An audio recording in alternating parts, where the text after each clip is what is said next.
শ্বশুরবাড়ি থেকে ফেরার পথে সড়ক দুর্ঘটনায় নিহত হয়েছেন ৩ জন। এ সময় উত্তেজিত জনতার বাসে আগুন। যশোর জেলা প্রতিনিধি মোহাম্মদ জসিম উদ্দিন তুহিনের পাঠানো তথ্যচিত্রে বিস্তারিত।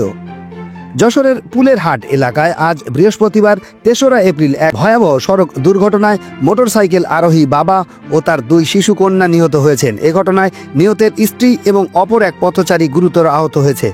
ঈদ উদযাপন শেষে শ্বশুরবাড়ি থেকে বাড়ি ফেরার পথে এই মর্মান্তিক সড়ক দুর্ঘটনাটি ঘটে। দুর্ঘটনার পরপরই উত্তেজিত জনতা ঘাতক বাসটিতে আগুন ধরিয়ে দেয়। নিহতেরা হলেন খুলনা জেলার মুজগুন্নি এলাকার বাসিন্দা রুবেল হোসেন, বয়স ৩২, তার ২ শিশুকন্যা সন্তান ঐশীর বয়স ১০ এবং তায়েবার বয়স ৪। আহত অবস্থায় হাসপাতালে চিকিৎসাধীন আছেন রুবেলের স্ত্রী জেসমিন এবং যশোর সদরের কৃষ্ণবাটি এলাকার পথচারী ওসমান হাসপাতালে ভর্তি আছেন। পুলিশ ও স্থানীয়দের তথ্য সূত্রে জানা যায়, রুবেল হোসেন তার স্ত্রী এবং ২ মেয়েকে নিয়ে মোটরসাইকেলে করে যশোর শ্বশুরবাড়ি থেকে খুলনার মুজগুন্নির বাড়ির উদ্দেশ্যে যাচ্ছিলেন।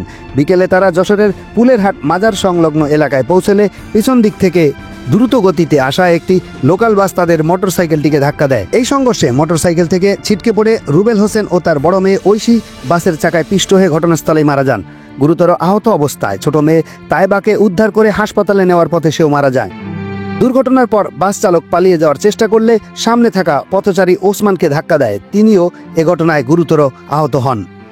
এই ঘটনায় প্রত্যক্ষদর্শী ও স্থানীয় জনতা ক্ষুব্ধ হয়ে বাসটিকে আটকানোর জন্য ধাওয়া করে, পরে সেটিতে আগুন লাগিয়ে দেয়। খবর পেয়ে যশোর ফায়ার সার্ভিসের কর্মীরা দ্রুত ঘটনাস্থলে পৌঁছে আগুন নিয়ন্ত্রণে আনেন।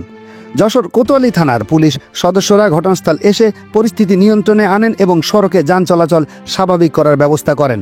পুলিশ নিহত ৩ জনের মরদেহ উদ্ধার করে ময়নাতদন্তের জন্য যশোর জেনারেল হাসপাতালের মর্গে প্রেরণ করে। যশোর কোতোয়ালি থানার ভারপ্রাপ্ত কর্মকর্তা ওসি তদন্ত কাজী বাবুল জানিয়েছেন, দুর্ঘটনার খবর পাওয়ার সাথে সাথেই পুলিশ ঘটনাস্থলে পৌঁছে পরিস্থিতি স্বাভাবিক করে। বাসটি জব্দ করা হয়েছে, তবে চালক ও তার সহকারী পলাতক রয়েছে।